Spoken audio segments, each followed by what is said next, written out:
ઠાકોર શિવાજી ભજસિંહ। મારી રજૂઆત એવી છે કે હું એસએમસી સભ્ય છું સ્કૂલનો। મારી રજૂઆત અમારા ગામની અંદર પ્રિન્સિપાલ છેલ્લા 2 વર્ષથી વિદેશ ફરવા જવાનું કહીને વચ્ચે વચ્ચે હાજર રહેતા નહીં। એના કારણે શિક્ષણ પર બહુ મોટી અસર થવા લાગી છે। ધોરણ 6 નો અભ્યાસ સંપૂર્ણ બંધ હોય એવું લાગી રહ્યું।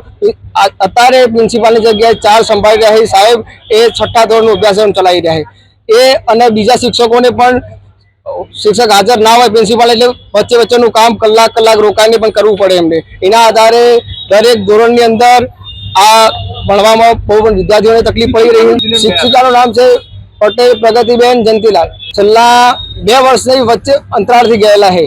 તંત્રને આજ એવી જાણ હતી કે ભાઈ પહેલા એસએમસી સભ્યો 6 મહિના પછી રજૂઆત કરે, એને ચોથા મહિનાનું કીધું હતું કે ચોથા મહિનો હાજર ના થાય એટલે આપણે 6ઠ્ઠા મહિનામાં આવેદન હવે આપ્યું છે।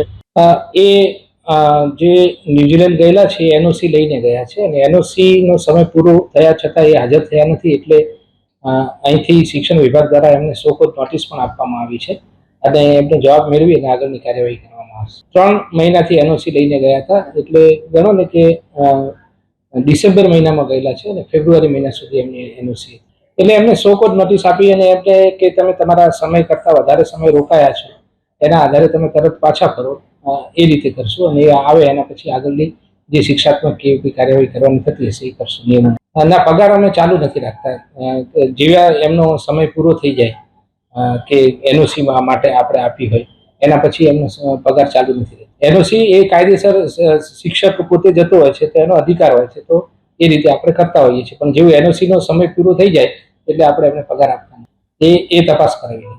એના માટે અમે એમને હાજર થવા માટે નોટિસ એક આપેલી છે। ફરી પણ અમે એમને તરત જ હાજર થવા જણાવીશું અને તેમ છતાં પણ કોઈ પરિણામ કે આવું કોઈ પ્રશ્ન થશે તો એ બાબતે અમે બાળકોનું ભવિષ્ય ના બગડે એના માટે આયોજન કરીશું।